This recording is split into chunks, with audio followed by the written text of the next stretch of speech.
Hey there, Ideal Protein Nation. It's me again, and boy, do I have an incredible show for you today. Oh my God.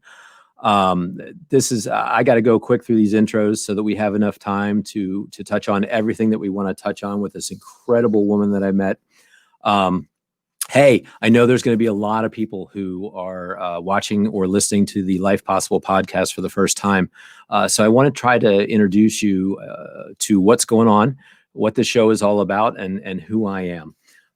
So the Life Possible podcast was created to spotlight successful clients, coaches, and clinic owners who have used the Ideal Protein protocol not only to lose weight, but absolutely to reset their body, reset their mind, and reset what's possible for their life.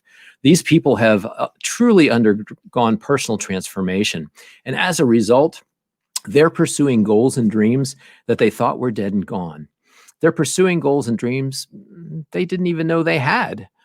They're quite shortly, they are living a life that is so fantastic that they don't feel the need to escape from it. So, who am I and why am I doing this? Well, my name is Dr. John Barnes, and here we go. Wow, there he is. So there's no nice way to put this. 6 years ago, I found myself basically fat, sick, and depressed. Truly, as the answer to many of my prayers, both personally and professionally, I learned about the Ideal Protein program. I initially did the Ideal Protein program and I dropped 45 pounds. I kind of feel like I unzipped my fat suit and stepped right out and regained so much of my life that I had lost that I thought was gone forever. I had given up. My body, my metabolism broke. I didn't know how to fix it. And I literally had given up. But the Ideal Protein program gave me a second chance. It gave me second life. So these days, I kind of feel like I'm living a life where I feel healthy, vibrant, and alive. I've been able over the past 2 years to return to the sport of triathlon that I used to do back in my 20s. After about 25 years of total inactivity, not to mention arthritis and all kinds of things. So for me, this is how I'm living out my life possible. I've been Ideal Protein clinic owner now since 2015, about 5.5 years. And I find myself now over 60 pounds down from that initial weight in that first picture that you saw me. And I decided to start this Life Possible podcast during the pandemic. It's a gift that came out of a terrible time. And it's just been an absolute blast for me. So let's move on to our featured guest. Our featured guest today is none other than the Unbreakable Meghan Newell Davis. I got to tell you, a couple weeks ago, Ideal Protein came up with a promotion, and it was asking coaches to turn in their stories as to why they coach Ideal Protein. And I had all of my coaches submit our stories. I've got some really great team members that I wanted everybody in the world to know about. And I just started to peruse some of the stories that were sent in. I took one look at Meghan Newell Davis's submission, and I said to myself, holy crap, I have got to get her on my show as fast as I can. I got on Facebook, I messaged her, and I just basically begged, please, please, please, you've got to do my show. Oh my God. And I tell you, she credits Ideal Protein with literally saving her life 3 times. And I think we're going on number 4. We're about to approach number 4. And her story is nothing short of amazing.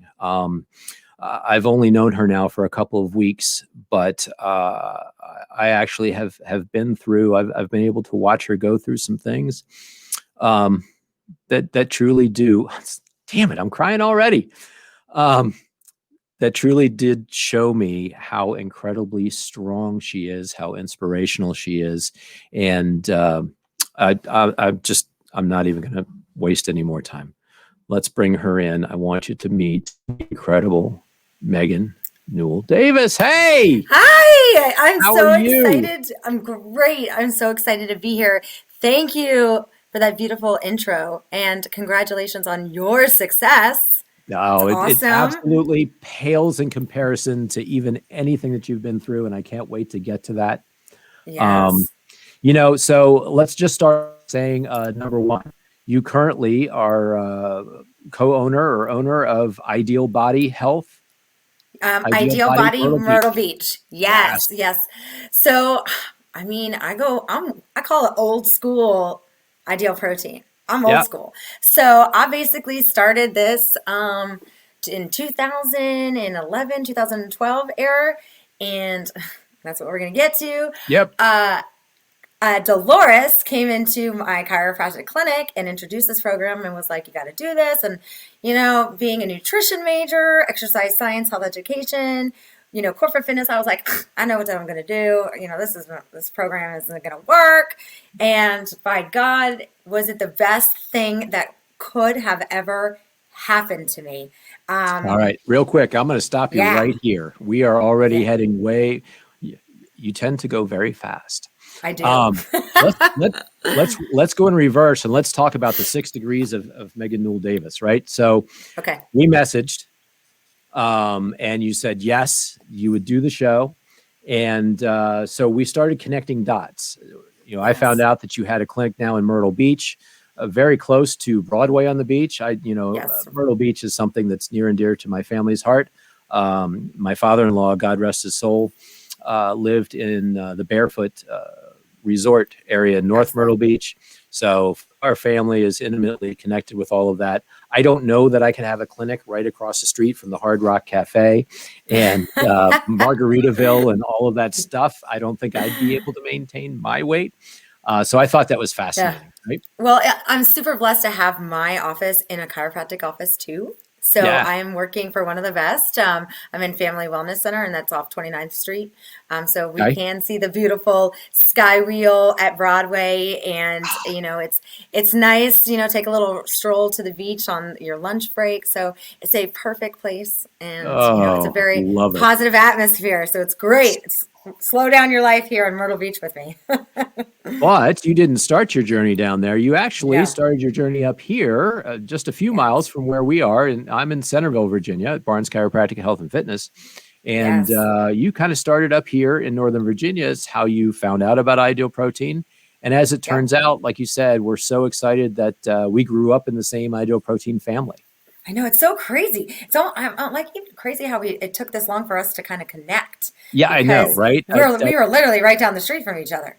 Yep. And super weekends, we probably crisscrossed Yeah, and that kind yeah, of stuff. But, again, we grew up in the best, we're kind of jaded, but in the best Ideal Protein yeah. family there is with Dolores Zimbato. Hmm. Got me started, got us going. And Kathy Newman. Man, I tell you, that's a tag team there that has been so good to me and helps me all the time. Yep. I Well, love, Kathy was my first coach. She was my oh, coach. wow. Oh, wow. That's So cool. Dolores did the educational workshop, Of course. and Kathy was my coach. And And how can you not just start off with a bang with I can't even yeah, imagine that. Oh my God. powerful women, I tell you. Oh, that's so great. And so then we also found out that, we tend to call Kathy and give her an earful about the same stuff. She's like, oh my God, I've got these two kids and I'm going to slap them both upside the back I of the know. head. She's on my speed dial text messaging. Guess what I That's did? Guess great. what I'm going to do? And then again, part of your submission was you had a picture of you doing a triathlon, which was one Yes. more reason why I said, oh, I've got to have a fellow triathlete on this show. And as it Absolutely. turns out, we probably did the same triathlon. Yep. I started back doing the Westfield Triathlon here in Westfield, Centerville, Virginia. Fantastic triathlon that if anybody is even starting out or just trying, it was the best place for me to start. Yep. So much fun, right? Because I saw Yeah, it you was. wearing a transition triathlon shirt in your picture. Yes. Okay. So basically, Transition Triathlon has changed my life also. Um, Wow. they, that's where I go for my motivation, for my sports. And, when I need a boost on, oh, I can't do this, I always go talk to Steve and Alex there. And, they got me set up with my bike. They got me set up with my outfit. They got me set up with my running shoes. Like, I am a snob when it comes to running shoes. And they, even till this down here in Myrtle Beach, they're still sending me my shoes. So Transition Tri is my team. They're my support system. And even though I'm living down here in Myrtle Beach, I still, communicate with them. So they're forever never getting rid of me. Yeah, it was so neat. I got that impression. I rented my wetsuit for the Daytona Triathlon in December. I rented from them. They couldn't have been more accommodating to me about the logistics of getting the suit and all that kind of thing. And I really did get the feeling like it was just a family store where everybody, kind of, they knew everybody else's name that walked in the store. And I just thought that it was such a neat place. And I didn't know it, but my son, who went with me to Daytona, bought me a gift certificate for Christmas from Transition Triathlon. So I'll be heading up there shortly to do a little shopping myself. Get yourself a new bike. So yeah. Oh well. Yeah. Okay. I'll convince you. Envy. I have bike envy for sure, and I don't know that I can stretch the gift card that far. I'll do it with the proceeds. I'll do it with the proceeds from my podcast. I love it. And then, as if that wasn't enough, as it turns out, our receptionist, we've got an incredible receptionist here at our office. She texts me after about a week of talking about you. She texts me and she says, "Oh my God, Dr. Barnes, I told my boyfriend about your next guest." And he says, "Wait a second. I think I grew up across the street from her." That's exactly right. My best friend since childhood. We were connected since like third grade. We lived across the street. Such a small world. I mean, that family is amazing. So, I mean, it's incredibly hilarious. Small.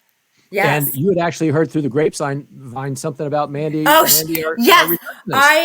I made a post about on Facebook about, the resetting, and his dad said that his girlfriend had lost an incredible amount of weight and she's doing fantastic.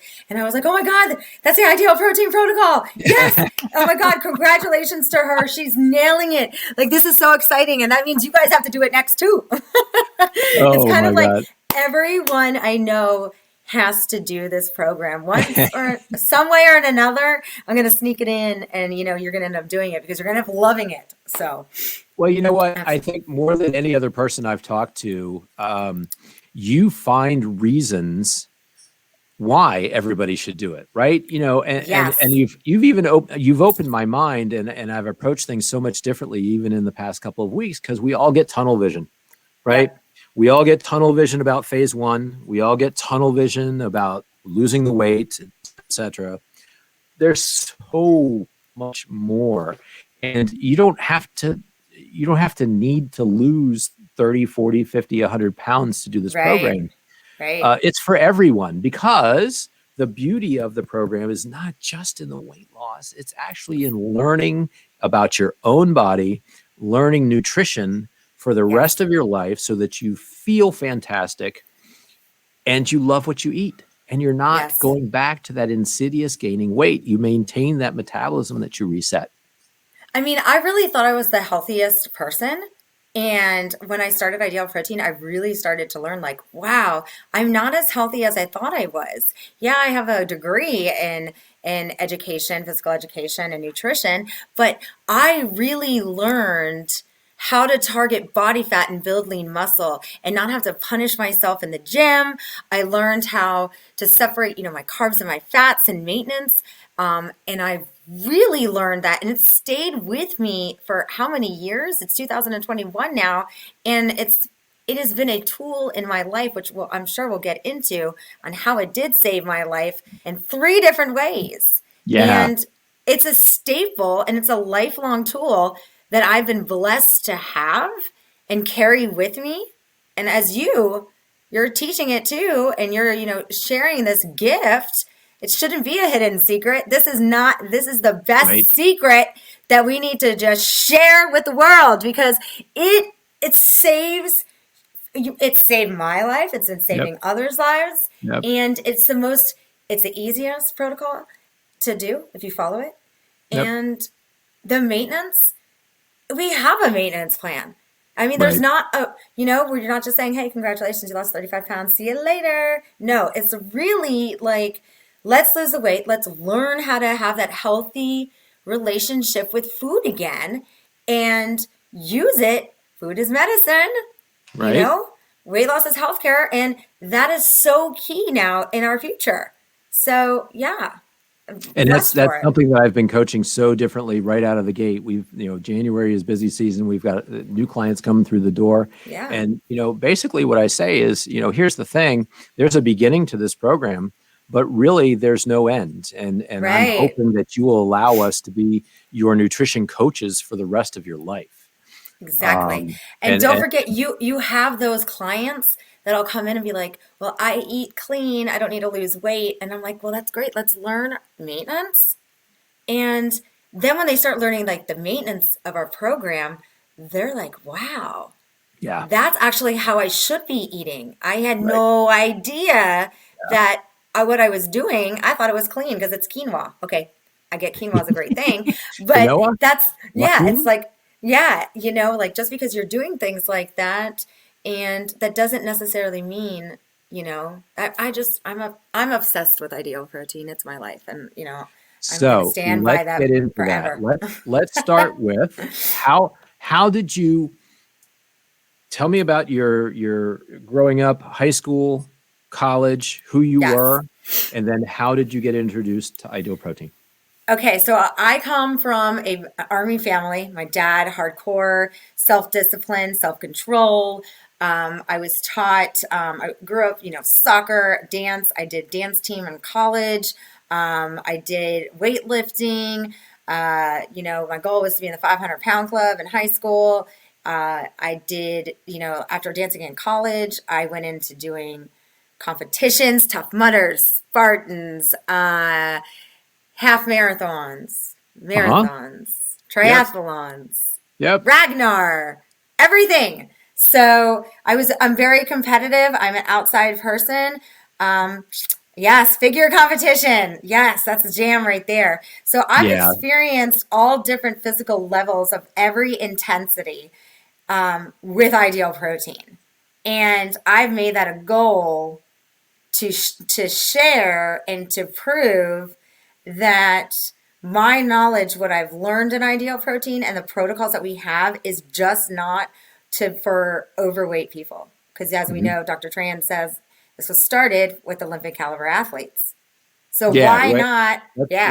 Let's say that again, okay? Because again, something you reminded me of that I had totally lost and totally forgotten, that as Dr. Tran had actually been developing this protocol, he actually started off with Olympic caliber athletes in mind. Well, I was taught from Michael Mahoney, who's been my boss, my mentor, my whole entire Ideal Protein journey. I have to give it to him. Everything that I basically learned was from him.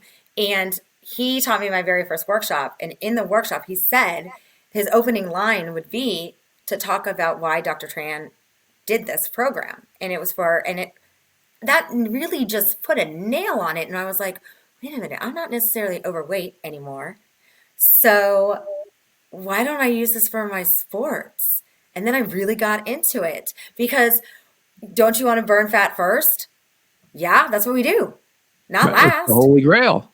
You want to burn fat and you want to protect muscle. Exactly. And so as an athlete, who doesn't want to do that? I don't want to lose muscle when I'm working out. And here I am, working out on the treadmill or lifting weights. And, I was applying all this and the results were incredible. You just saw that. So. All right. I do feel like we need to row backwards. Roll back. Go back. Let's put it in reverse again. Tell everybody about your first having to do. Why did you have to do Ideal Protein in the first place? Fantastic question. So I gained typically about 60 pounds on a shot called Lupron. So my body went through menopause at the age of 21. Okay. And I had extreme endometriosis. This is the first health crisis for you.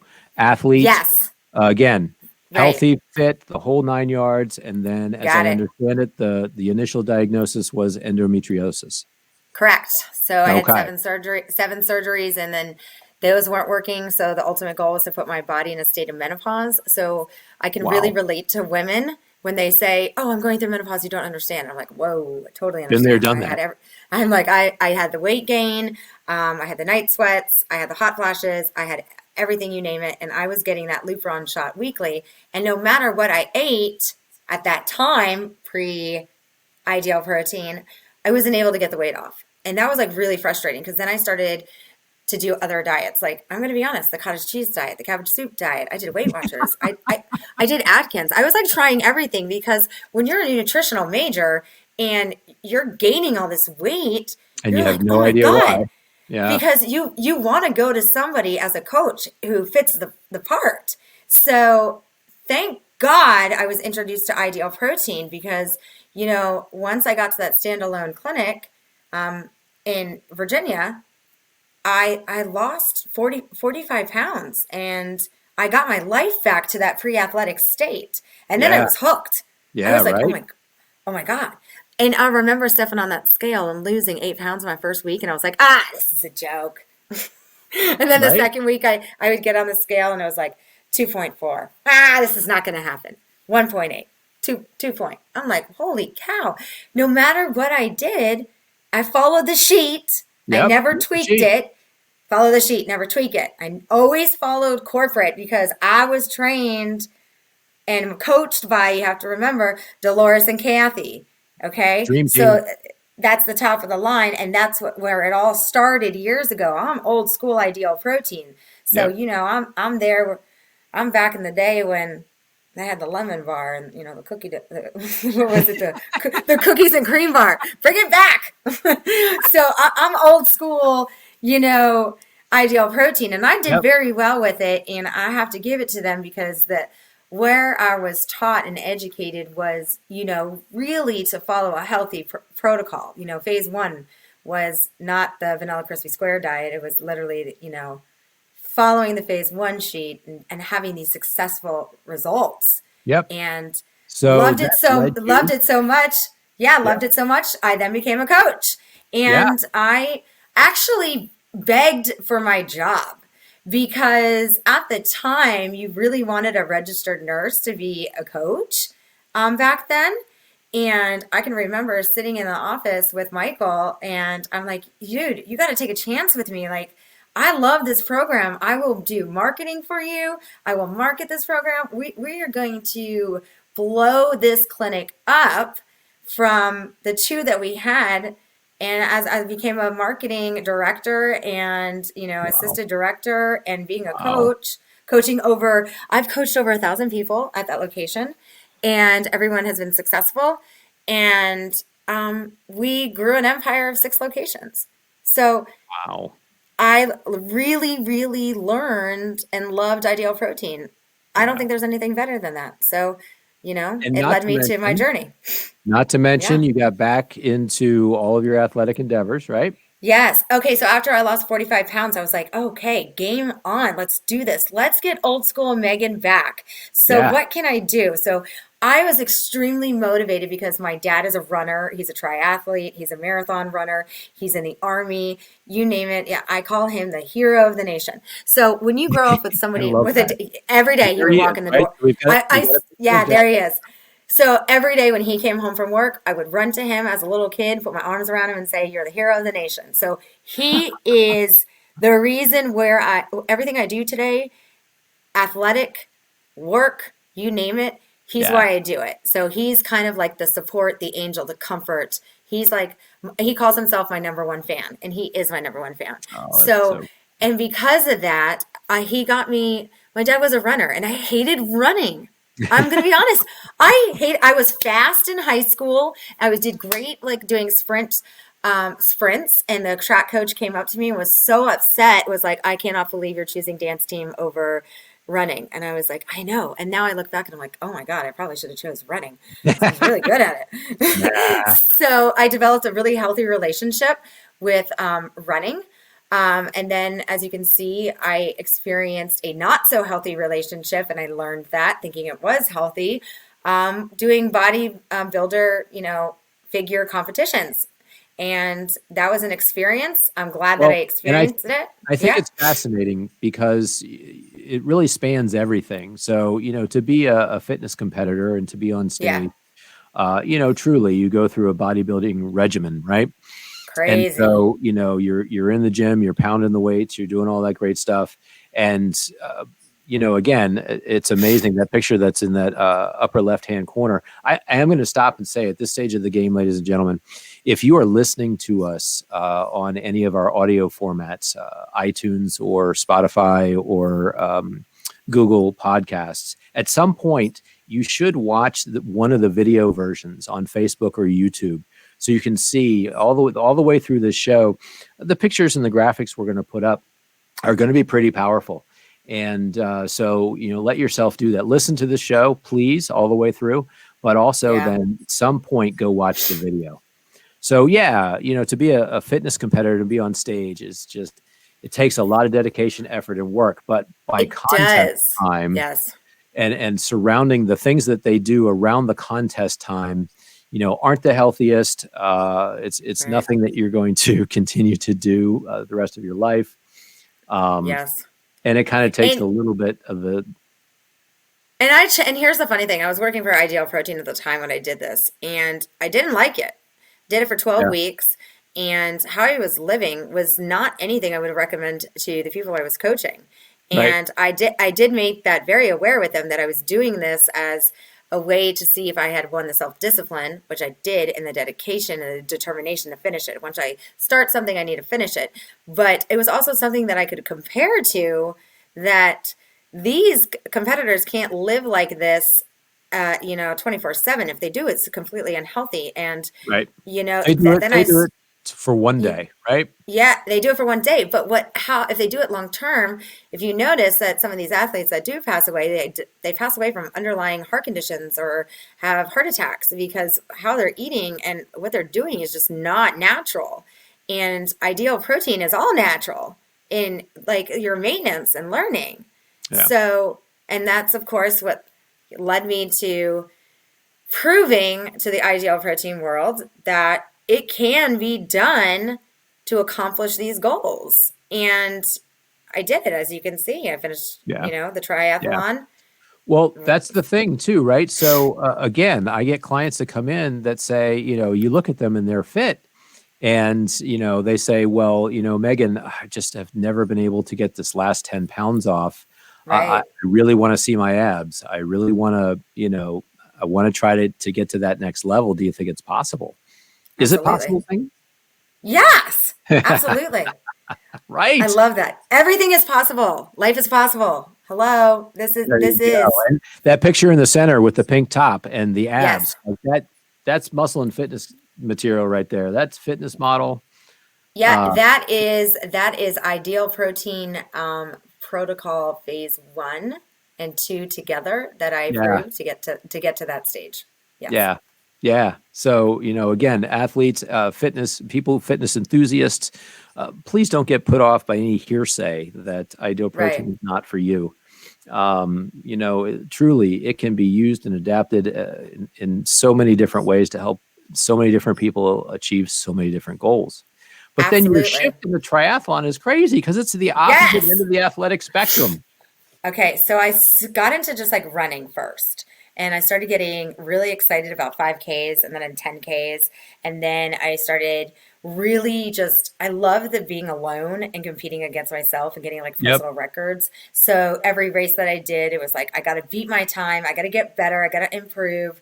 And then my dad was like, you're getting to the age where you need to start to get into triathlons. And I was like, "Ugh, Dad," and he was like, no, you're going to get to your peak age, and that's when you're going to excel the most. He said to me, when you're 20 years old, there's going to be 46-year-olds out there and they're going to kick your butt. And I was like, oh my God. So he's like, so this is something that you can also pair up with and network with and get involved with and with the community. And he was right. Damn, if Yeah. I didn't get my bike and do my, the training for it was my favorite. And you have to understand the training for it. It's not about just the race. It's the training and dedication getting there. So Yeah.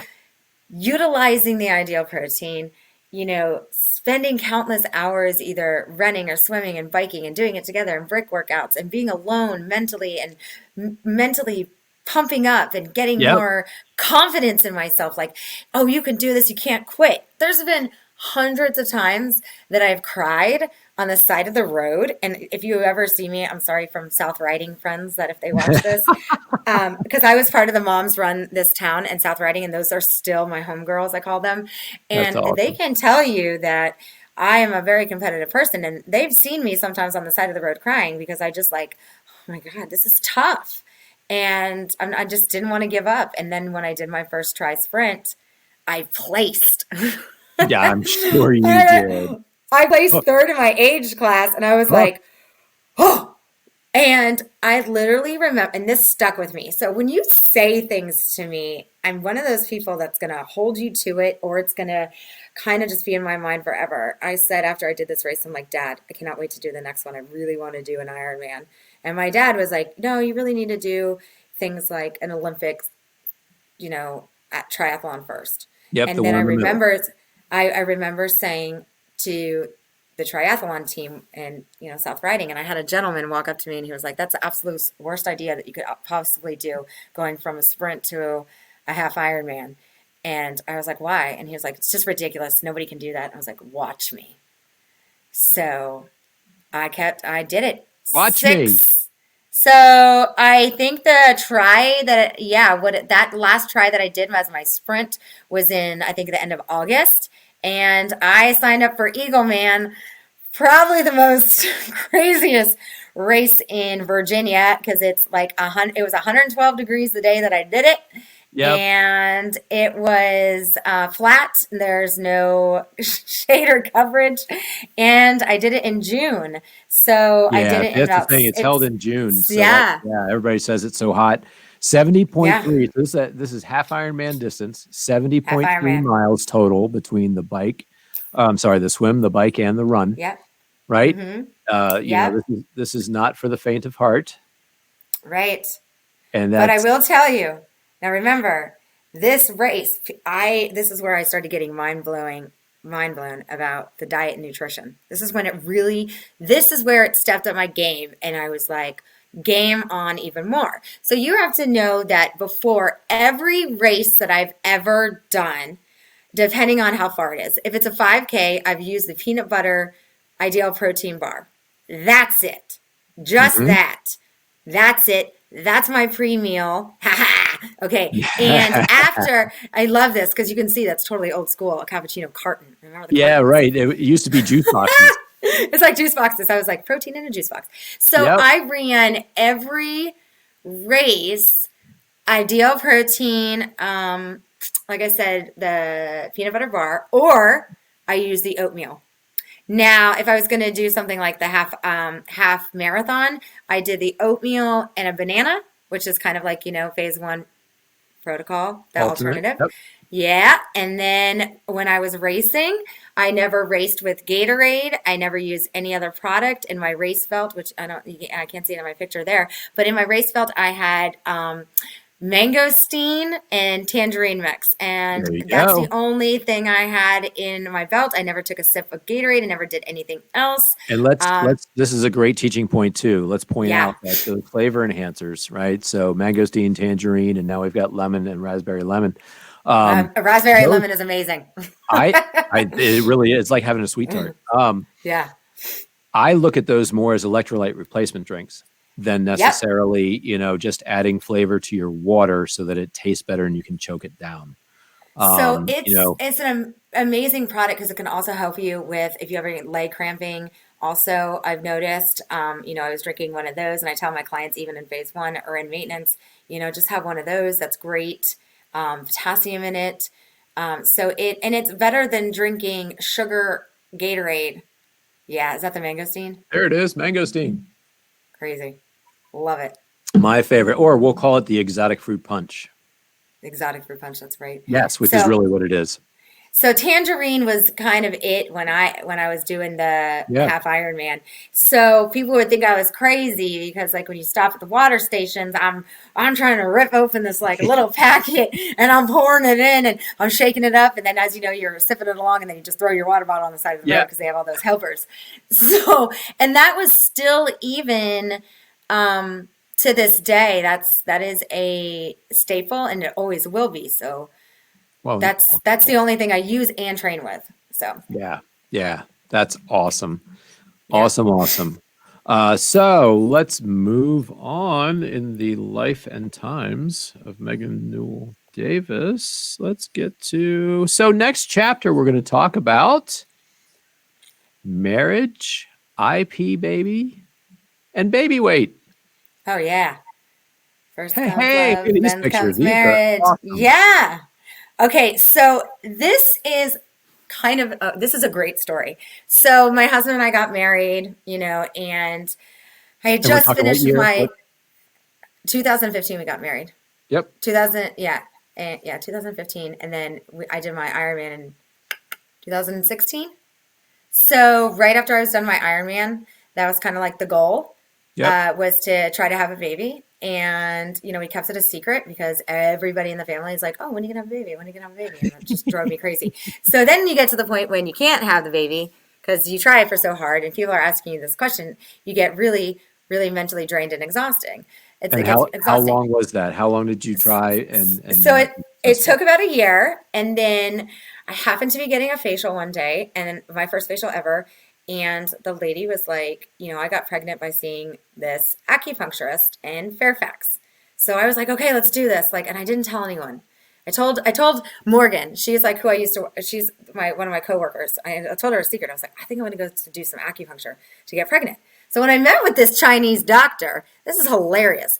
He literally takes a picture of my tongue and then he looks at my fingers and he's like, well, the reason why you can't get pregnant is because you had endometriosis. And I was like, holy cow, I didn't even tell him I had endometriosis. He's like, you have blood flow and then you need to work on your hormones. And I was like, okay. So then it all starts to click to me. I'm like, holy cow. So he goes, I said, how do I work on my hormones? What do you want me to do? He's like, you need to be on a specific diet. Oh God.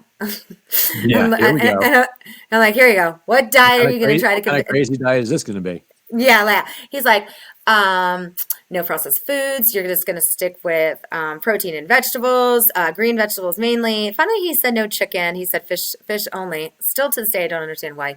And I'm thinking to myself, oh my God, that's ideal protein. Like, so I kind of explained it to him, and it was a little difficult because he didn't really understand it. He really is just a Chinese medicine acupuncturist. And I got on it. So we came up with a schedule for 1 month to do acupuncture, Uh-huh. follow the journey of when to try Yep. and eat these certain foods. And I walked into my appointment a month later and he looked at me and he's like, you're pregnant. I was like, I'm pregnant. Wah! I got my ideal protein baby. If anybody in this world could have an ideal protein baby for life, it's me. It's going to be you. I want to claim it. So that's like, I want to be that ideal protein success story with the IP baby because it was my owner opened the business because his wife had PCOS. So Yeah.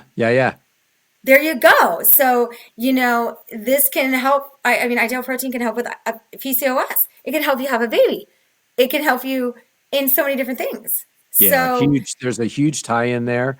PCOS being the number yeah, one reason for infertility in women in the United States.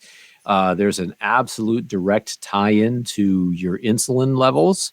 absolutely. Absolute direct tie-in to chronic overconsumption of carbohydrates and high insulin levels that drive the sex hormones in the wrong directions. Yeah. It is one of the most amazing things. And when you have a client who gets pregnant after not being able to because they've changed their metabolism, they've rebalanced Yep. their hormones, and their PCOS doctor is going, wow, I've never seen your hormone profile look like this before. Yeah. It's extremely gratifying as a coach or a clinic owner. I really think that's one of my favorites that come in. I see a lot of women, and I have seen a lot of women over the years that say, I need to come in here, my doctor or my infertility doctor, Right. because that was going to be our next step, and my goal is not to do infertility. I Yep. wanted to do it natural and, eat whole foods and change it. And it worked for us. But seeing those clients come in and they're like, my doctor says I need to lose weight and get my hormones back on track before I can either have IVF or, before I start trying so I can have a healthy pregnancy. And by doing the ideal protein protocol, you are targeting that body fat and you're building your lean muscle. Your hormones are, getting in track. I can remember there was a time where, it was flushing out at first, then it got normalized, and then boom, I got pregnant. That may not happen to everyone, but it's worth trying, and I've seen a lot of success from it. And as you Yeah. can see, like I learned during my journey of even maintenance how to have a very healthy and successful pregnancy. So my IV baby I gained 18 pounds. Okay. And everyone thought that was insane, that I gained only 18 pounds. And I followed everything that the doctor said. Okay. So I followed our maintenance rule. And my maintenance rule, old school, is not to combine a carb and a fat Yep. in a meal because then it creates insulin. So the only time that I would have a fat and a carb and a protein together was at breakfast, and I always separated my lunch and my dinners. Now, the worst part about this was I moved to Myrtle Beach, and I didn't have an ideal protein location anymore because I had to say goodbye to my dream job.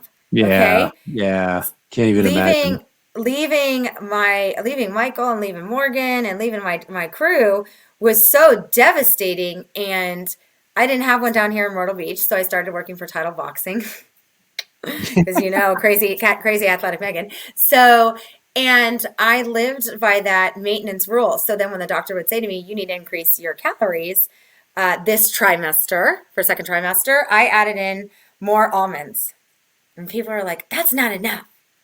I'm like, listen, I'm doing ideal protein, the phase protocol. I did the alternative plan, followed that because you do need to have extra calories in your diet when you're obviously pregnant. You can't be in a ketosis state. So I kind of followed those guidelines, utilizing all whole food proteins because I will not use any other products on the shelf.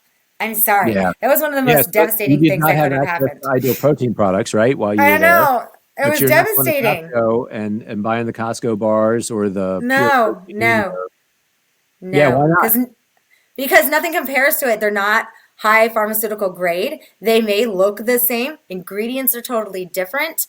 If it worked, then there would be a Premier Protein diet. If it worked, there'd be a Quest diet. So that doesn't fit into my lifestyle, and that does not fit into my firm believing of this company. So yeah, it's just if I'm going to do something successfully, then I'm going to use our products. Now, does that mean I need to use our products? I'm eating them every single day? No. If you go Right. downstairs to my kitchen right now, I do not have any ideal protein products unless I'm about to do a race or I'm going to do a reset.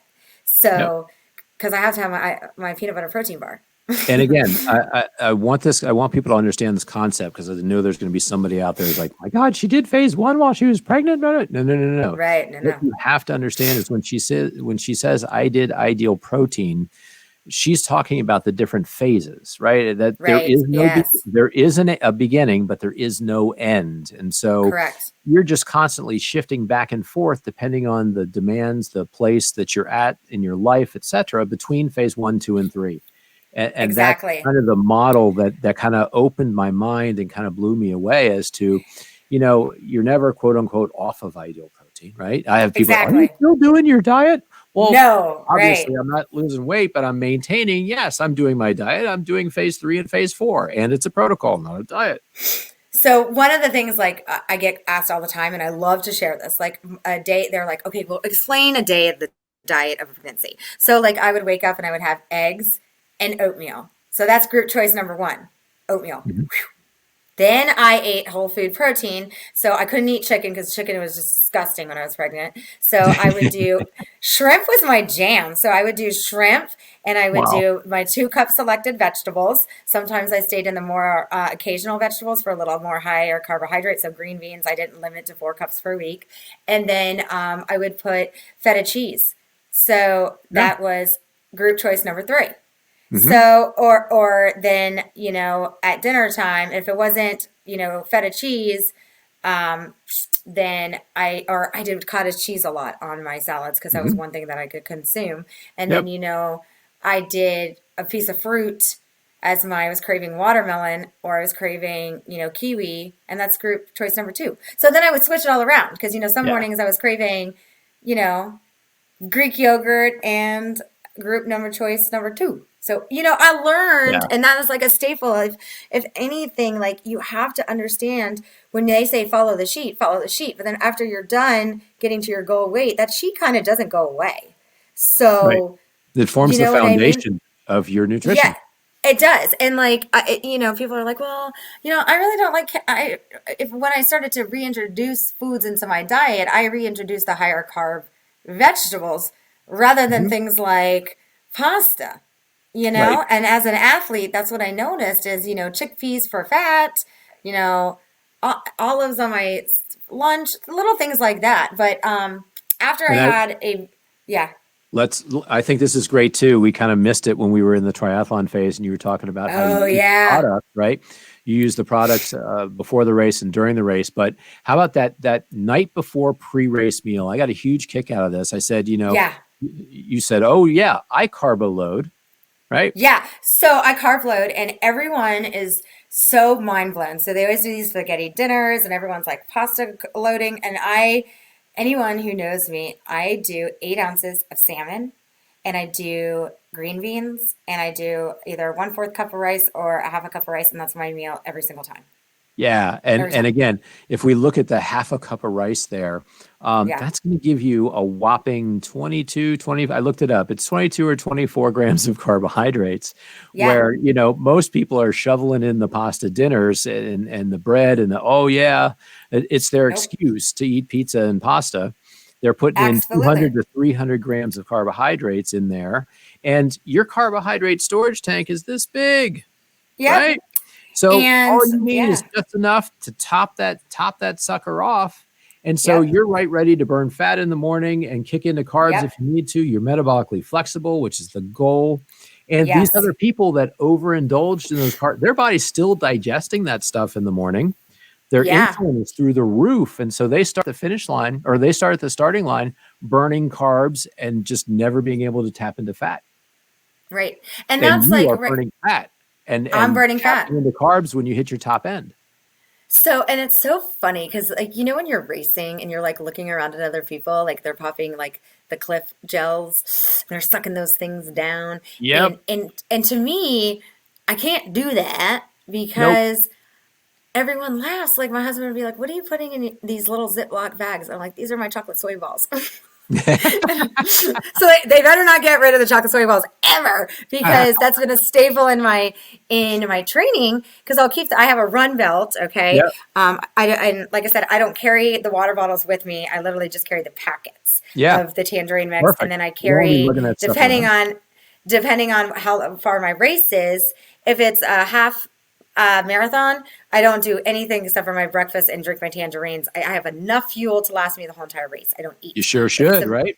Yeah, and if it's the marathon, there you are seeing me pull out my chocolate soy balls, and I'll eat just a few every couple of miles. Yeah. That's how I've trained, Yep. okay? And That's yep. and then Because my you iron, train well, because yeah, again, if we think about anybody who's familiar with the tank talk, yeah, um, eh, your carb tank is only this big, hmm, and your fat tank is a lot bigger. Let's just say that. All right. yep, Even skinny marathon runners who win the races, their fat tank is yeah, big, 15 times what they can store carbohydrates in. And so if you're going to be dragging this tank around with you all the time, you might as well make the most use of it. And so your hmm, nutrition and your training has been designed to burn fat at a much higher intensity level than people understand. And this is right, what's been a fascination of mine now getting back into this. So your body right, burns fat at a much higher heart rate than the person next to you, and right. only will go into carb burning at that top end, right? That's exactly right. And we weren't meant to eat our way to the finish line. I mean, here's the thing. Why No, would you start off a race burning carbohydrates as your fuel with that little teeny tank? Because you are going to have to eat your way to the finish line. that's And exactly and right. what did mom say before, if you got to eat lunch at the pool, Yeah, you have to wait when 30 during the minutes summer, to digest. right? Otherwise, what's going to happen? You're going to get cramps, right? Yep. And so you have people eating their way to the finish line, and that's why there's porta potties every mile, because they're throwing up. There's other stuff happening, and I've heard some really, really gross things. But that race philosophy is mind blowing.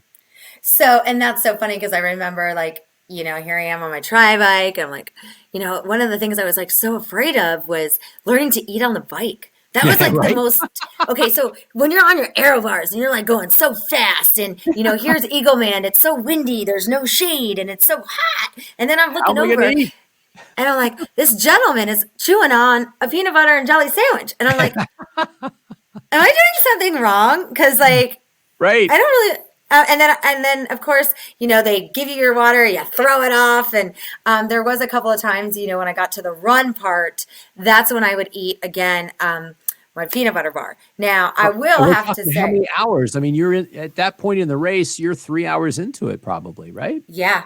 Yeah. So at transition, so after my swim, I remember taking a swig of my, you know, electrolyte I had on my race bike. Transition Triathlon gave me all my water bottles. So in one water bottle was my tangerine, and then the other one in my front with the straw where my air bars were was just water. So, and I was good. And then as soon as I got off the bike, I'm eating an Ideal protein bar, throwing that wrapper away, and then I never ate again. And that's after 56 miles on the bike. Correct. Yep. And then every time when there was a water station, for God's sakes, I have to admit, it was 100. I'm telling you, there's no excuse. You can look it up. Eagle Man race is known for the heat and the humidity. It's crazy. So I would put ice in my Transition Triathlon cap, and I would drink my, you know, tangerine mix. But there were times where, like, you see, they would have Coca-Cola at these. I'm like, oh my God. I mean, there really are people that train like that. That's fine if that works for them, but I'm really like, I'm totally against that. Yeah.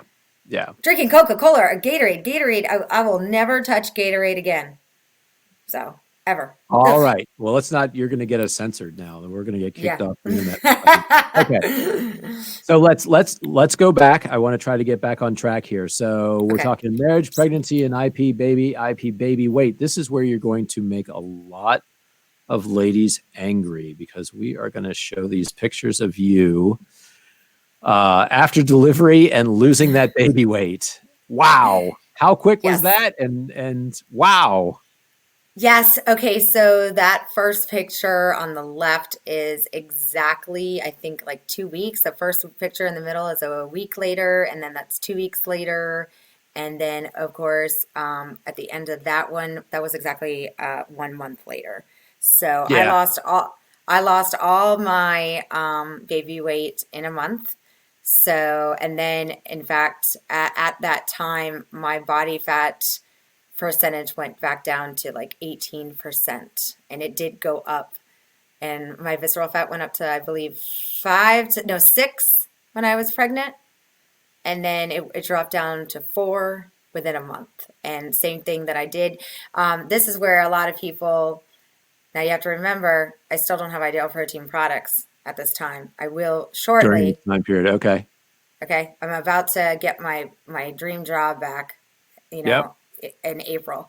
And I literally followed the same thing, because you have to have a certain amount of calories when you're nursing. So again, people here, it wasn't strict phase 1. Yeah, it wasn't strict phase 1. I'm literally just following the concepts of what I've learned in maintenance and education. And it literally was introducing those group choices back into my diet, and, you know, with higher carb vegetables. I was burning a lot of calories. I was also an overproducer. So when people say, I was. You overdo everything, don't you? I can proudly say that I was an overproducer, and I fed 3 other people's babies and stored, I believe it was over 70.6 gallons in a deep freezer.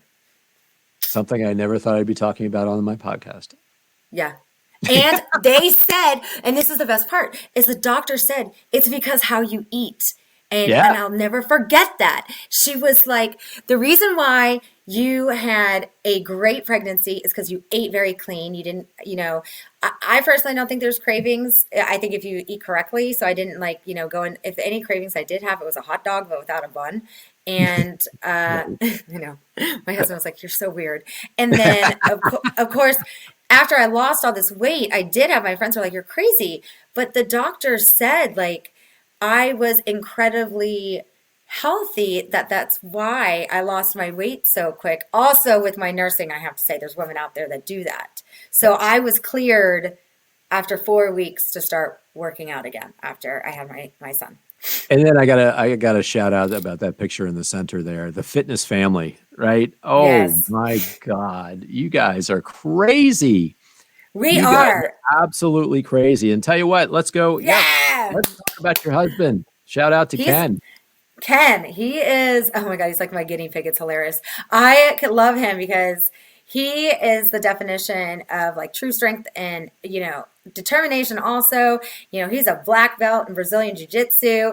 He's in law enforcement and he trains like an animal. So, and I'm saying he works shifts, 12-hour shifts, then goes and trains, Yeah. Brazilian Jiu-Jitsu almost every single night for 2 hours. And he Wow. follows the same guidelines that I do. So, and as you can see here, that's a before and an after photo. What our goal in that picture was to prove that we could put on more muscle and burn his body fat. Yeah. I hate him but I love him because he did such a great job. Now, he did utilize Ideal Protein products to do this. So, Yeah. because I had my dream job back by then. So I had my There you products. go. Yep. And he stuck with, the chips, the bars. He did shakes. And then, of course, we were obsessed with the chocolate soy balls, and then the salted caramel clusters came out before they went away. So, so So this we is got a during hold of that them time first. period. Wow, this is just last year. Yeah. So, Wow. and he's always maintained a very healthy body fat, but we were able Well, to get his again, you body call that fat. a before picture. Most people call that an after picture. I know. So, but he was like my experiment. So, and he got down to about 6% body fat, and his muscle was close to about 48%, Yeah. and his visceral fat. And he's able to maintain that. And don't worry, we have pizza nights. We're not like, you know, we're not that family that's annoying, but when we have our cheat nights, we have it, but we know what to do the next day. Yeah, right, right. Well, and I did. I wanted to shout out to Ken. He is, He just yeah. recently graduated from Law Enforcement Academy, right? Yes, he I, did. I just have all the respect in the world for him. Thank him for what he's doing in his service to Myrtle Beach and that area. Thank you. I just think that's absolutely amazing. Yes. Also, maybe a good guy to know if my sons and I ever come down and get a little bit rowdy down at the Hard Rock Cafe across the street. Might not be a bad guy to know. Oh my God, he'll have to arrest us both. We'll be together. All We'll have to right. call and be like, all righty. All right. Let's take a turn with the show right now. All right. We've been having a lot of fun. We've been talking about some really great stuff, but I think it's time to get serious. Yes. And so things are going great. You've got this beautiful brand new baby. You're at the point now where you had kind of restarted up with Ideal Protein long distance, but then there was another concept. Hey, maybe you should open a clinic down there. Right? Yes. So I love, like I said, Michael Mahoney is like my dad slash boss mentor, and I'm he gonna have has a to lot meet of him. yes, oh, he's amazing. So he had a lot of confidence and faith in me, and at the time, I was confident in what we were about to do. We expanded Ideal Body Wellness down to Myrtle Beach. So we expanded that down there, and I opened a location and went off the ground running. It was like my dream job. Yeah. He gave me the opportunity to open it and expand it down there. And then eventually later, I took over. So, and became the owner of it. So that, it was exciting, but it was also very emotional at that time because I didn't know what was happening to me Yeah. at the Something started greatest. happening to you, right? Yeah, so something, I got my dream job back and I had the most perfect son And then I started to notice that crazy athletic Megan was no longer crazy athletic Megan. And I had no idea what was going on. So I noticed that when I went back to CrossFit, I was last in like running. And I'm sorry, I've never taken last. And that's not offense to anyone else. I Nope. just knew something in me was like, You I never are. come in last. Like I'm fast. But then it got to the point where I had a shoulder pop out of socket for no reason.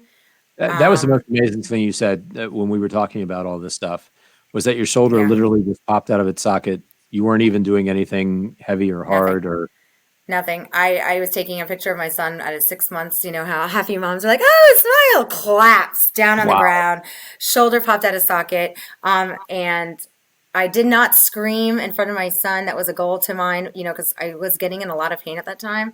So I was singing the ABCs as loud as I could and struggling to get my son in a car seat and drive myself to the hospital to get that fixed. And, you know, still no one knew what was kind of going on at that Hmm. time. So, What else was going on besides that?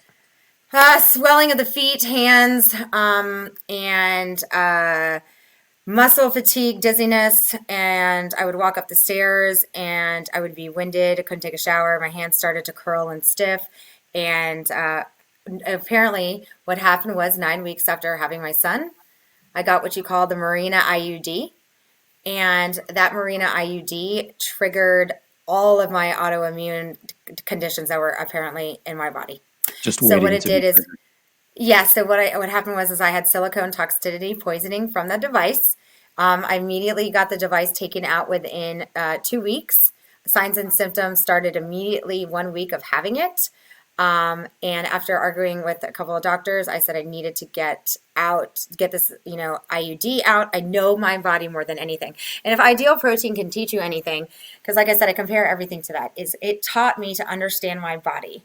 It Yep. taught me to understand how I'm feeling mentally, physically, if something is wrong with me, if I'm feeling sick, like what do I need to do? And I knew at that time that something was not right. How is the healthiest person all of a sudden deteriorating and declining and dying? And then so as you can see, here I am in there popping my champagne with Yeah. Let's Kathy talk and about that picture, right? The picture in the upper left is a picture of Megan popping a bottle of champagne, and that's to after about celebrate what? four, yeah, opening up my clinic. So, Yay! And who was there? yay, Kathy, she was there. And Kathy you know, Newman. what was so sad is Kathy and we probably took that video, that shot 12 times because at the time we didn't know what was wrong. And Kathy you can actually hear in the background of the video, it's okay, take your time, take your time. And I'm like, damn it, I just opened this clinic and I want to celebrate. And Yeah, then it was yeah. exciting. It was very exciting to, you know, open that. But that's when it even started getting worse. And I met with doctors and they were like, okay, you need to change your nutrition. I'm like, oh my God, what are you going to tell me to do? And they were basically like, you need to cut out processed foods. Okay, do that already. And then they were like, well, you need to cut out gluten. I'm like, I don't have celiac disease. So why do I need to cut out gluten? But I'll cut out gluten to see if it makes a difference. I cut out gluten and it didn't make any difference. I was still experiencing a lot of pain. You Then probably they were didn't have like, a whole lot of gluten in your diet anyway. right. And then they were like, you need to go dairy free. And I said, well, that's funny because I already am dairy free because my son had extremely bad acid reflux. So 3 weeks into nursing, I completely transformed over to dairy free. So what would you like me to do next? Yeah, yeah. And I'm eating as much as I can, fruits, vegetables, you name it. I went on a detox, still no pain, still, you know, pain was getting worse.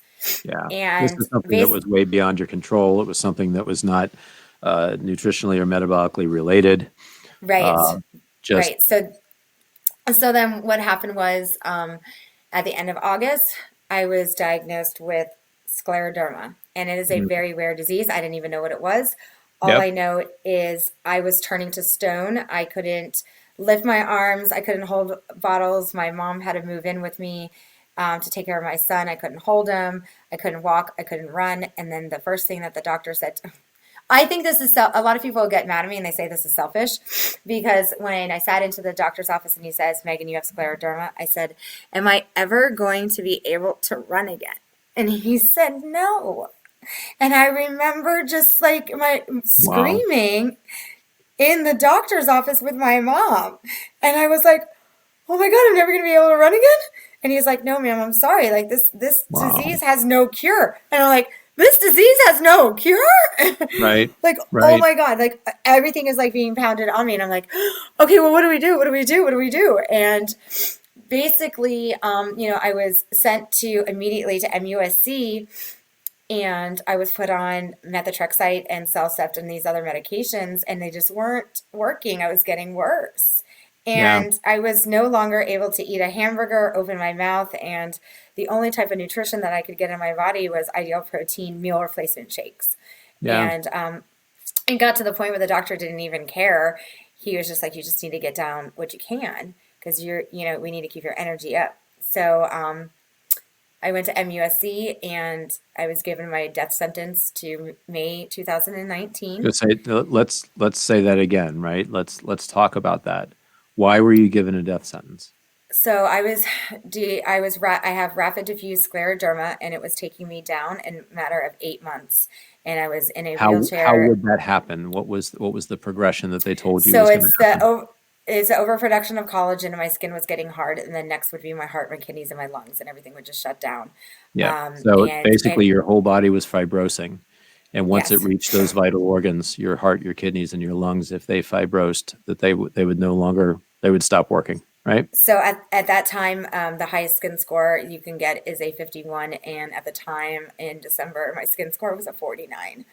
Wow. So and Wow. it basically a doctor walked in and said, Megan, you have one option to live. And I said, what is that?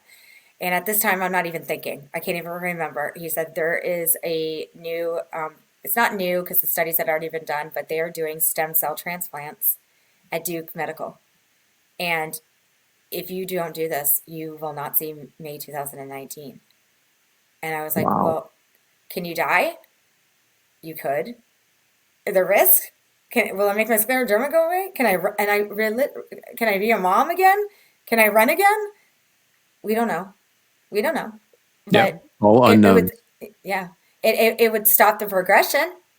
And I was like, I don't want to feel like this anymore. I'll do it.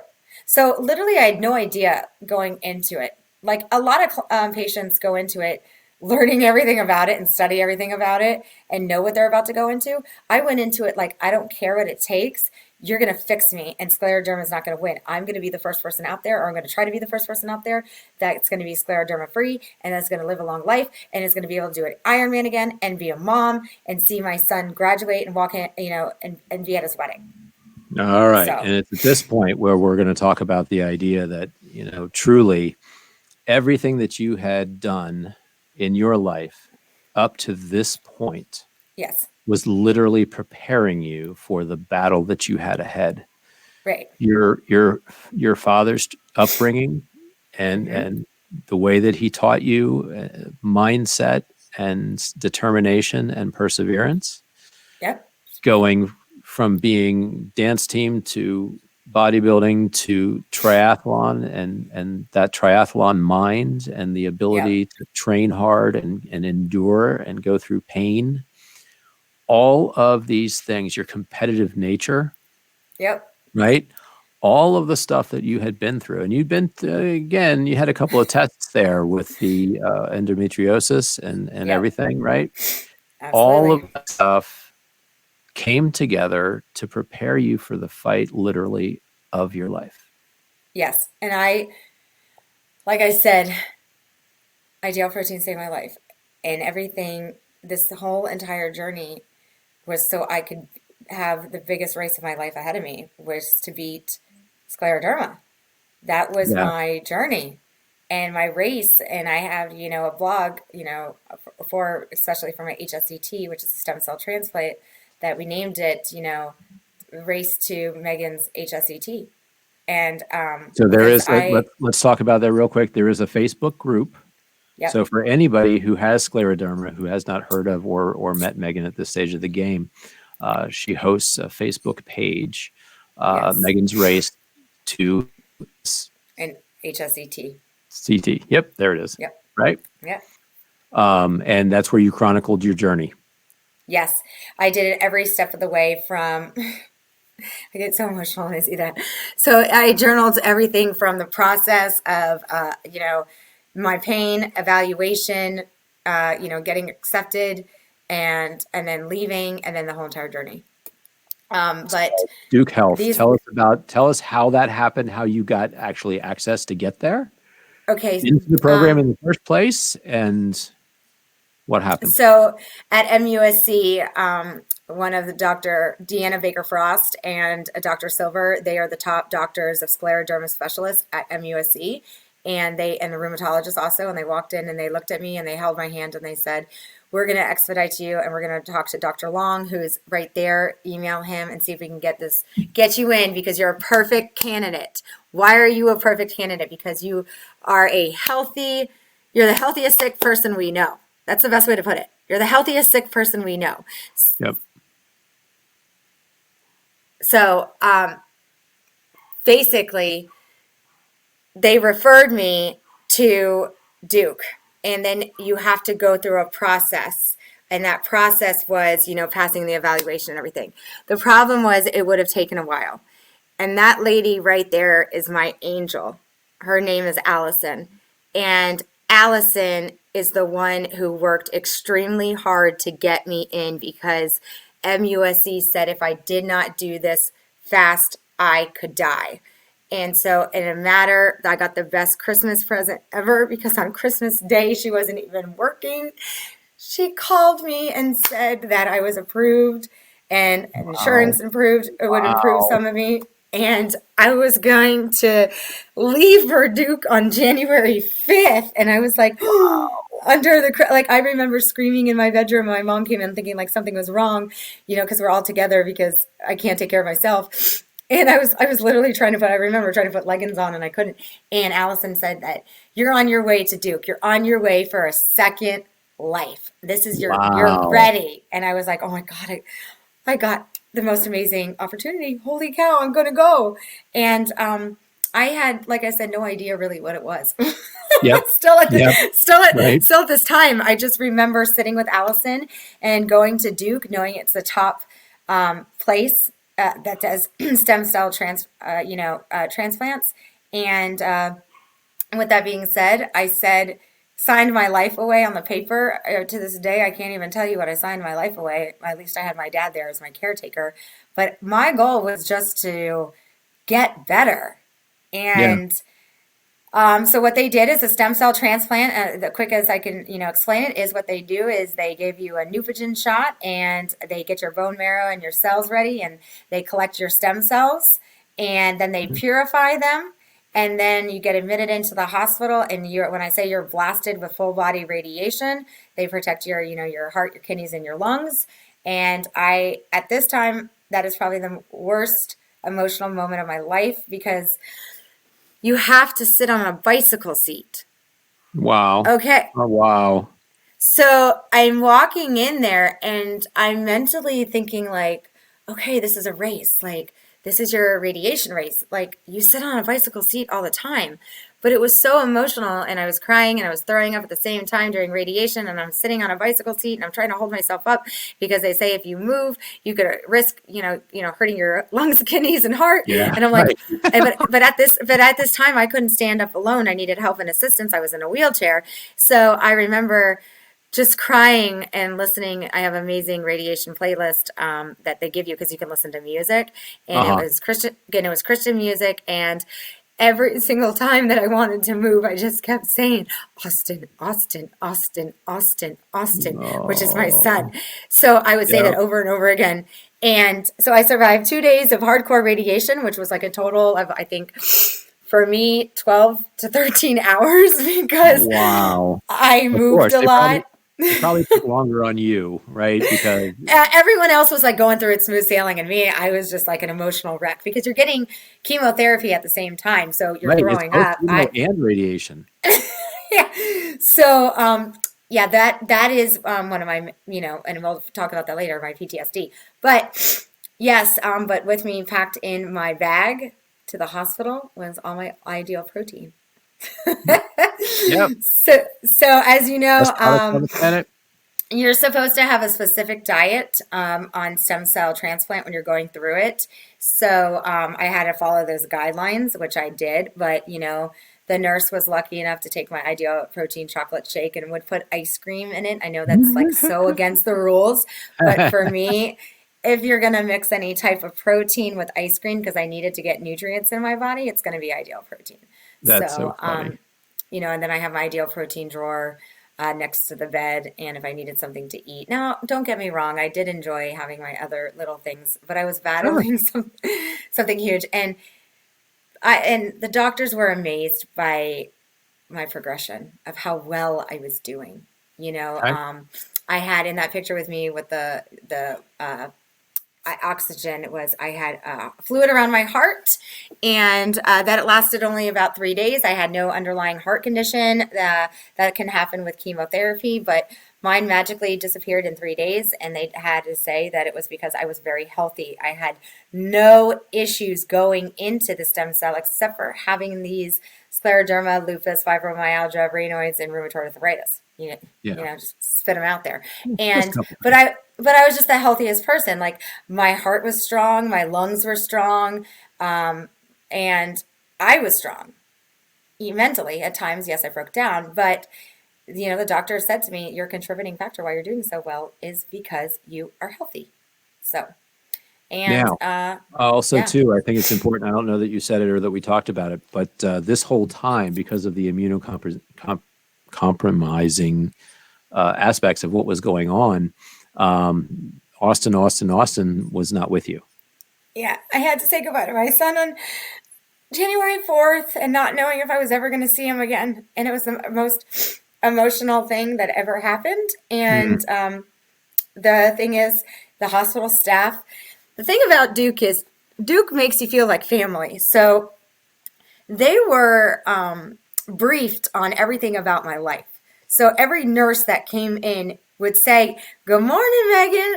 How's Austin today?" Because I would FaceTime and, what's he doing today? And I'd be like, oh, he's doing this. So, they treated me like family, and I had a counselor there that would see me.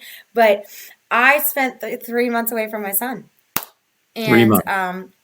So because when you have a stem cell transplant, you can't see and be around little ones because they're nothing but germs. And how old is he at this time? Okay, so I missed his first birthday, and that was the worst day of my life. There's been a lot of crappy days in our lives, but the worst day of my life was missing my son's first birthday. Mm-hmm. And granted, he was so young, he didn't know and he didn't understand, but as a mother, you do. Right. And the funny thing is, my birthday is, on the 22nd, and his is on the 24th. So I got reborn. That's my rebirth, is when they give you your stem cells back. So I am reborn again. So I am technically 2 now. Right. And that's why we got the birthday balloon back here. Happy birthday, right? Yes. So I am 2, and at that time my son he was turning 1 and I was getting reborn. So there I am, that journey. So these are some really great before and after pictures, or pictures you put together. You being reunited with Austin, and yes. So as you know, the stem cell transplant was a miracle for me. As you can see me now, here I am moving. And I love to I always move around a lot because I wasn't able to do that. And I'm able to do that again. And because my body was so stiff. So you can see the differences in my hands. My skin score was a 49 out of a 51. It was the worst that it could have ever been. Today. We're going to talk about, that later. What it is now, but we're going to hold on. Yep. Yeah. So, and that other picture with me with the pink sweater was the first day I was released from the hospital. My dad, I got Newton shoes from Transition Triathlon. Yep. And my dad had to tie my shoes, and because I couldn't do it because my hands didn't work at the time. And that was my first walk. And I walked 4 parking spots. Wow.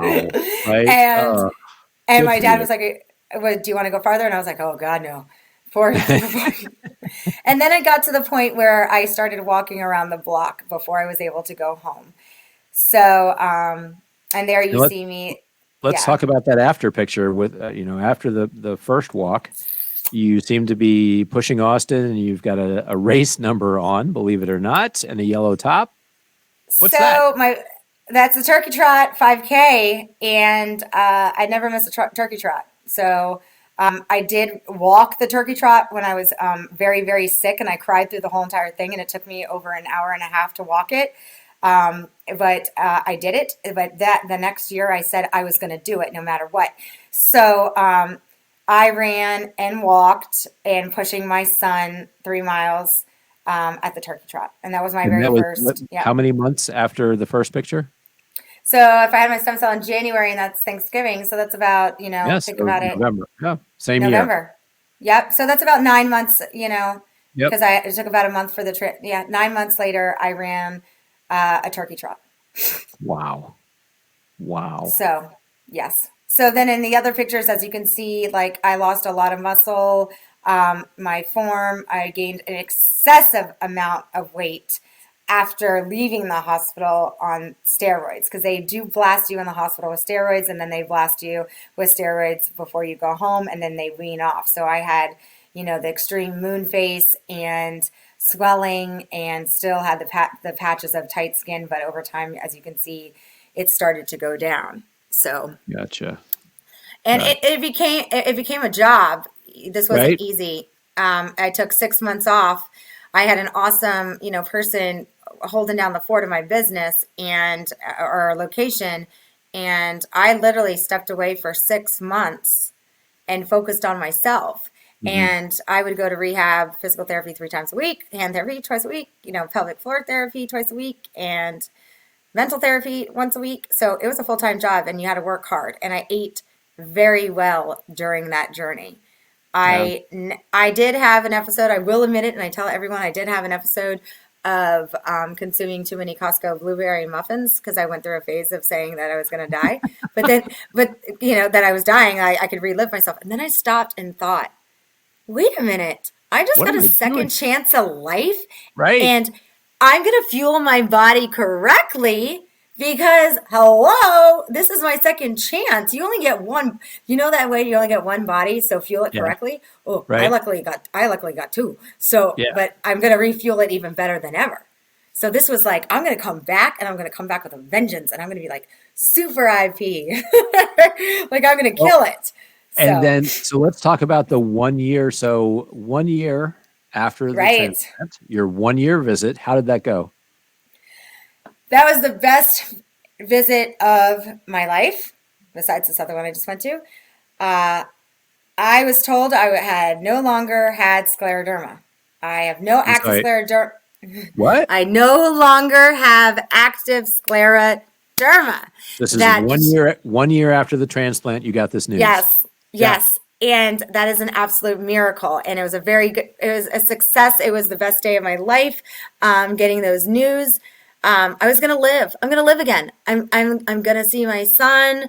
I'm gonna run. I'm gonna start training. I'm gonna do everything that I wanted to do. And that's it. And I got off all my medication. Done. Hey, we got a picture of Boom. that. Yes. I love this picture. So I've been through 48 medications. Wow. And not out at one time, but at one time I was like taking over 24 at one time. So what I did was I always kept all my medication in a bag. So my best, I have a girlfriend who is very dear to our family. Her name is Kendall, and she took care of when my mom was here. She also helped out with my son, Austin. And God bless her, she's also a photographer. And on my 1 year birthday, we took all my pills, and you can't even see all of them because I threw them all up in the air Yeah. and There's a said, bunch of them. bye-bye. So, I pretty much, am I still on medication? People ask, yes, but other forms, but nothing for scleroderma. I'm on things, for my mental stability, but that's about it. So, And and these that's other our, pictures, these other yes. pictures we're looking at are recent. Yeah. Yes, those are recent. That's because my son is going to be turning 3 and I'm going to Wow. be turning 2. So we did. And if you go on my blog, if you look at this photo, there is a before photo of me and my husband in Austin standing in front of that fountain when I thought it was going to be the last photo. So, Oh, and what we did was recreate those photos at the exact spot so we can have that to look back on. yeah. So, Yeah. Oh, that's so great. So yeah, cool. yes. It's So amazing. that was at your 1 year Yeah, anniversary, right? yeah, And so then you had just this past week, and again, I think that the timing of me finding out about you and having you on the show was just really pretty incredible. God works in so many crazy ways. So you had your second year checkup at yes, Duke this past week.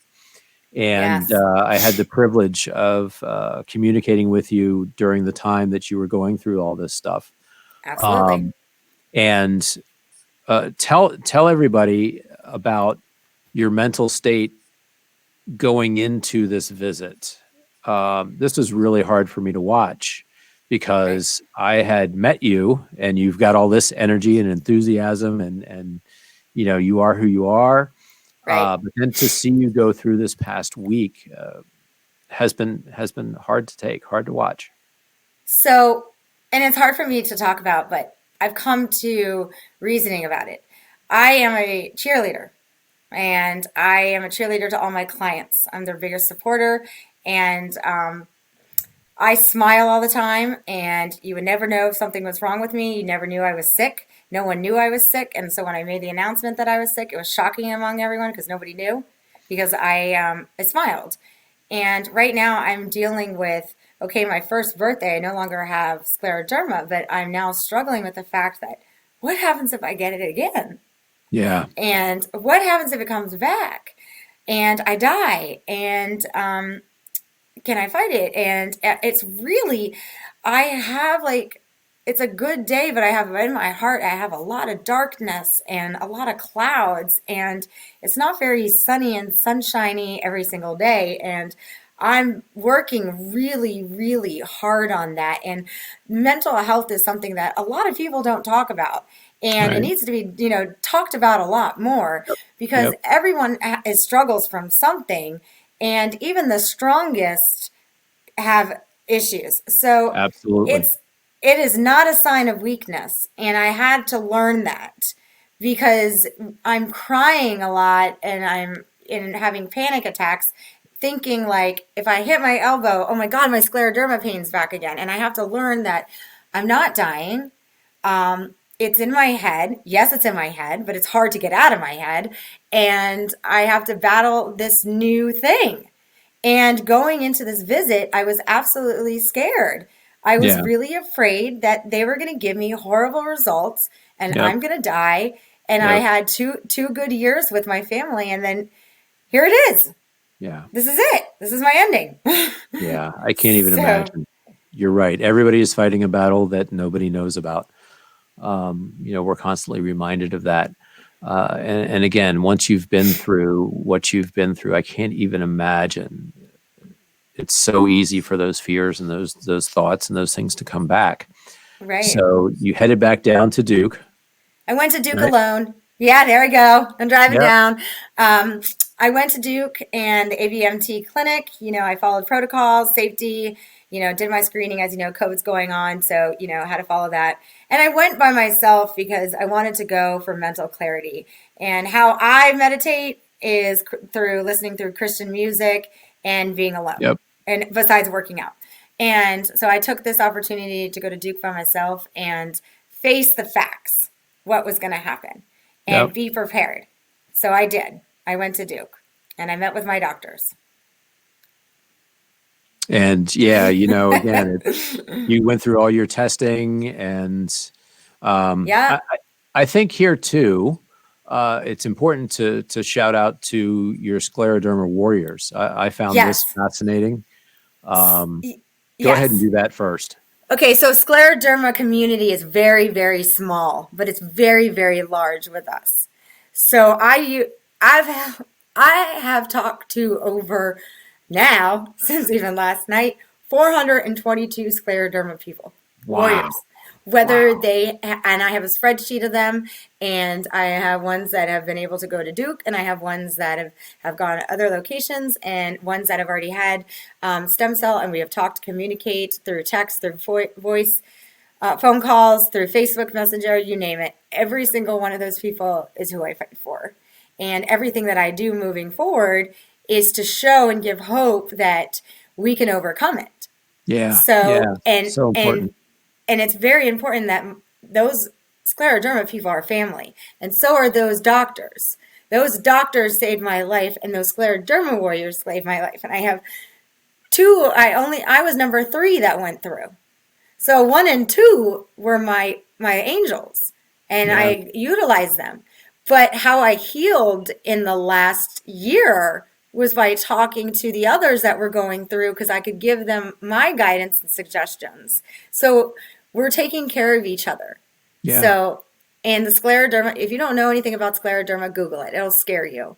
Yeah. It will. I challenge anybody to Google scleroderma, then click the images, and then come back and look at this face right now. Yeah. And I It's challenge just so you. incredible.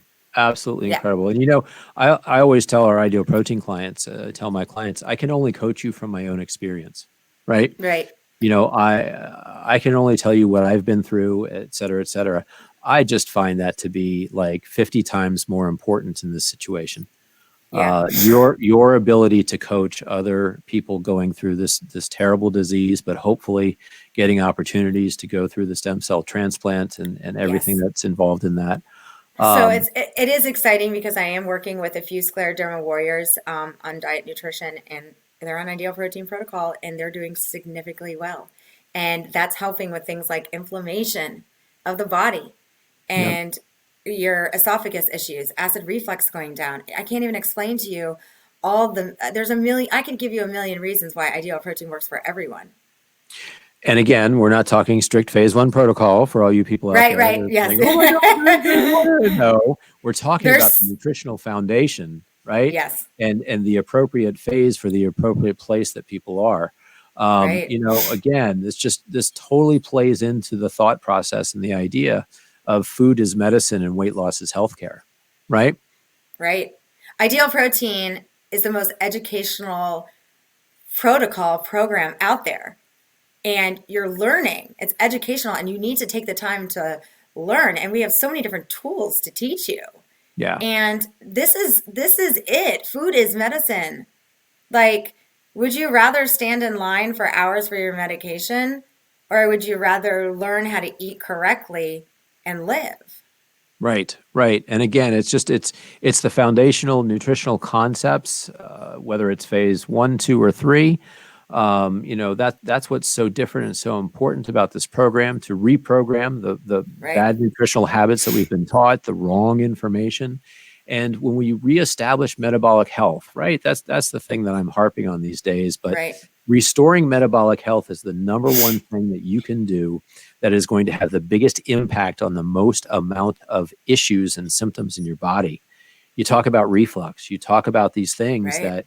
that people may or may not go through when they're in these situations. But if they eliminate the starches and the sugars and get that insulin level down, their GI tract is not inflammatory anymore. And so you might Exactly not right. have that, or at least it'll be significantly reduced. Right. Right? It's That was those what. principles. Yeah, that was one of the first things that went away from me years ago doing this program, was my acid reflux. I was shocked. I got off all my Zantac in like 2 weeks. Wow. Unbelievable. Yeah. And that was the first time I ever did it. Yeah. So you get down there, you got testing done. It was just yesterday, right? You were going through all your tests. Yeah. Feel like Yes, it's been I a whole did. week already. Yeah, no, I got home late last night, early afternoon. So I had a really good appointment. It's exactly what I needed. And And what did they tell you? Again, what were the Okay. words they used? So what I needed to hear is exactly what they said. I do not have scleroderma. No Still. active scleroderma. So I have no active scleroderma. And I met with my skin doctor, who's a dermatologist there, and Yep. we did my skin score. Yep. And it So, was 49 at its worst. yeah, 49 at its worst. And this time when I came, it was a 2. So somebody who had a skin score of 49, it's almost like I really love my dermatologist there because she's mind blown at how that could happen in How such a short fast. Yeah. Right. and how fast. Yeah. And you have to understand HSCT is to stop the progression. Mine is reversed it. I'm literally not only old school Megan, but I'm purified new rebirth Megan. Wow. So my goal in life now is to help others and have Yep. faith and confidence because I'm living proof of it. Wow.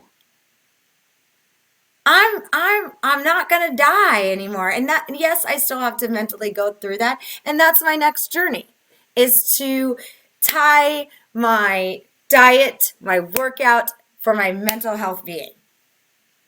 Yeah. I'm gonna have to tie it all together. Yeah. And that's my next phase. Yeah, again, I'm just kind of sitting here blown away because I didn't even understand that, right? I didn't understand that the stem cell transplant was supposed to halt the progression, and that was the hope. Yes. And the fact that it has reversed it in you is just the most incredible thing. Yes. Had not processed that yet. So there's a lot of other warriors out there that have not been as successful as me. Number one, they went to another location. So there was another facility that was doing it. I put 100% of my faith into Duke, and everyone should go to. I am an advocate for Duke. How I feel and what I learned is because of Duke. So, and that's the place, and that's why I am such a strong advocate to go to Duke for this issue. And I stick with them, and they were my guidance and my doctors for the last 2 years. And I was sending them messages and videos of me running. Like the first month I came back, yes, I did the turkey trot, but I ran in May 2019. I was running a mile, and I sent them a video, and they're like, and then I did a box jump, and I wasn't able to kneel down. And so little things like that, Yeah. I was able to do. But I follow rules and regulations from them, and I've been blessed. So being on a member of your group, Megan's Race to the Stem Cell Transplant group. Yeah. I got a notification yesterday afternoon, and that you went live, and I'm like, oh God, here we go. We're gonna find out. Oh God, I hope it's good news. I'm kind of freaking out, and there you are in your car on Facebook Live. And I'm like, oh, dear Lord. And it's got to be good news because I can see the smile on her face, right? Yep. And the only thing I'm thinking is, okay, they just told you no active scleroderma. You have your life back, and you're going to crash your frickin' car. I swear it's safe. So I always put my phone in my drink console, and I pay attention. So I may not be looking at you face but I am just like, I have over 2,000 followers in the scleroderma world. And, I'm in other scleroderma Facebook pages that have, 5 to 10,000 people in it. So I have to do this video, and I have to share the excitement because I am so raw and open, and that was the best news that I needed. You saw me struggle the last couple of days, and I needed you to know that I'm okay. Yeah. That, and I needed everyone else to know. Cool. Oh my God. And I'm thinking, what has she got, like a British car? Because it looks like you're on the right side of the car, the way the phone was, but absolutely hilarious, but absolutely wonderful and incredible. And I was so excited for you. I thought that video was super, super cool. Yep. Game on. Yeah. Right. So that's the thing, right? So here you are. You've been given the news that you were looking for. I think you've been given a license to start to dream again, to start to possibly pursue some goals and some things. So Was there a goal or dream that you wanted to share with everybody and make an announcement on this show that you've decided to put into place? So one of the hardest things with me was when I got sick, I had to defer doing a triathlon. I had one signed up. It was my push present that you get when you're having a baby, I guess they call it. And my husband. Oh, yeah, right. There you go. And then it got shattered because. I'm sorry. Wait. Here's the thing, right? This encapsulates who you are. Your push present is you get to do a triathlon. Yes. Because I wanted to go to Texas. I wanted to race where like my in-laws are and like just see that area. So that was like on my bucket list. Right? Well, it was going to be in Waco, but they no longer do it there. So it's now Austin, Texas. 70.3? Yes. Oh, dear Lord. So you get to do a half Ironman in Waco, Texas, which is a very, very, very popular race too. It's supposed to be right. But that's your push present. and then I had to just defer it. And then afterwards, I've lost that deferment. It went too long. Yeah. It went too long. So my goal is to come back stronger than ever. Yeah. And with that being said, we're probably going to have to take a little smaller steps. You're not going to jump into that Ironman, right? No, I'm not going to jump into that Ironman. I have a 10K that I'm going to be doing in March. Okay. And then someone that I know might have planted an idea in my head, and I am off to Daytona. I'm sorry, what? I am off to Daytona December 4th, 2021 for my first sprint try.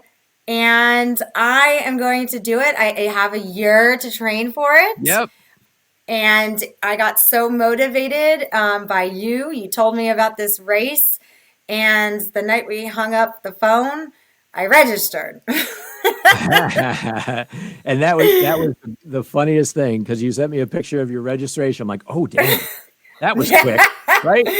So I don't mess around. So now I'm back in the mindset where, okay, if I plan for something, like everyone should have a goal in life. Everyone should have a short-term goal and everyone should have a long-term life. That's what my father told me and that's how I lived my whole entire life. Short-term goal is to run a fast 5K. Okay. Yep. To go back to my 22 to my 24 minutes for a 5K. Then my next one is to finish my sprint try, but finish it well conditioned, not walking across the finish line because, I did it and I'm a stem cell transplant. No, my job is to come back and beat my time or tie it and show that with my training and food education, my mind and discipline and everything that I've learned and everybody I've talked to through this journey, that I'm doing it for you and I'm doing it for me. So I'm that's what I'm really doing this for me. And I'm thank you for putting this back in my mind. And sometimes, I'm a cheerleader for so many different people that every once in a while, the cheerleader needs to be, pushed and needs a little fire lit. Happy to be there for that. I got to tell you, this is going to be, you've got so much wrapped up in it emotionally, et cetera, but it's going to be one of the most fun things you've ever done. There is nothing like it when you arrive and you drive your car underneath the racetrack and you pop back up in the infield. And not many people understand that there's a lake in the infield of Daytona Speedway. Daytona, the race. I had no idea. NASCAR race is February 14th. Tune in so that you can get a look at the track in that environment. And then when you are there personally to do this triathlon, again, you will absolutely be blown away. And what I'll tell you is I did the race specifically to get this picture. Okay. Like they put this picture up of so many different athletes, and you're like, I want a picture of me on my bike on the track with the word Daytona on the wall next to it. Yes. Like that is the picture that you do this for. They've got the photographer is sitting right there waiting for you and you get 3 shots at it. Right. So, first time I saw the guy, second time I gave him the signal. right? And that I want that picture of you So to put in our clinic. funny story. Every race picture I have, if you go on my Facebook page, I always point to the camera guy. That's There it my is. thing. I So want if that. you literally, every single race photo, my girls from South Riding are always like, oh my God, you always point and smile. Dang right. I'm like, that's right. I'm doing it. So Yep. my goal now is to have a picture next to you pointing my wonderful scleroderma crooked finger at you and saying, and being like, yes, I did it. So, Well, I got to tell you, you did it. There's a lot of firsts on the show. This is the first time Yes. that I'm actually undressing on the show, right? Those of you who are listening in your car, you got to go to the video, but I got Yes. my Daytona t-shirt on, right? I'm down. Daytona. This is awesome. So freaking awesome. And you can't, I'm going to beat you, right? You threw down the gauntlet and you said, just because I get up and run, I'm only beating my mailbox, right? So I got up this morning an hour early. I think I got you by an hour already. My trainer. That's funny. No, I was probably up an hour earlier, but with a toddler. Yeah, you're right. See, that's the thing.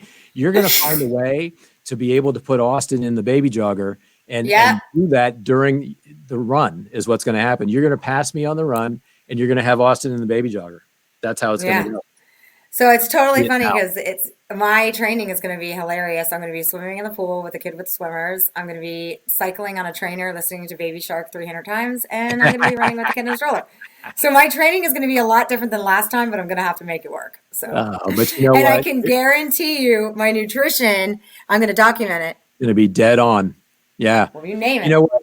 But here's the thing, right? And you shared with us earlier in the show, the hours of training is actually part of the best part of the sport of triathlon. And that time training and with yourself and your thoughts and your music and all of that stuff. And, I'm so excited for you because instead of looking backwards, instead of wondering what your results were going to be and all of that stuff, your mind is now clear and ready. And right. I want you to embrace every hour of training. I want you to enjoy every minute of it.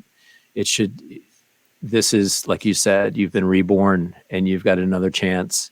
And I want you to show us what life possible truly means. It is. It's true. And I will. I've dedicated that, and I'm making a promise to anybody that's listening to this or is afraid to accomplish a dream, is afraid to start to do anything, that you can do anything you put your mind to. Yep. Amen. Just show up. Just show up. Just start. You don't have to be fast. You just have to start. Wow. All right. Thank you so much, Megan. You're so welcome. This was a long show, and I hope people take their time, make it through the show. Every minute of it is amazing. The Unbreakable Meghan Newell Davis. Unbreakable. That's right. Thank you so much. Thank you. I appreciate it. Awesome. And I truly do. I want to do a midway point. We're going to do a show in the middle before Daytona. And I've already been thinking about possibly doing a show from Daytona. So, we're going to get right. Yeah. So we're going to follow. Oh, no. Do I need to get a GoPro and run and be like, there's John? It's going to be like live from the Hard Rock Hotel on the Strip in Daytona. You know it. It's going to be awesome. Awesome. All right, I'm so excited. I can't thank you enough for having me on this show. It's a great opportunity. I'm pretty blessed. Thank you. The blessing has been all mine. Thank you so much. We will talk later. Awesome. You have fantastic. Thanks. All right, ladies and gentlemen, thank you for hanging with us. If it took, I was thinking about making this 2 episodes, but I still don't quite have the technology in place for that. I thought it was really important to get all the way through this show. Thank you for being here. Spread this wide to all of your audiences, all of your people. There's something in there for everybody. Athletes, people who are battling different diseases, etc. There's just so much in there for everybody. We're going to start talking about it. We're going to promote our next show. Again, I keep saying I'm so excited, but man, I tell you, things just keep on getting better. Next show, I am so excited to announce my next show in 2 weeks on February 4th on Thursday is going to be with the one and only Geneva Eichhoff.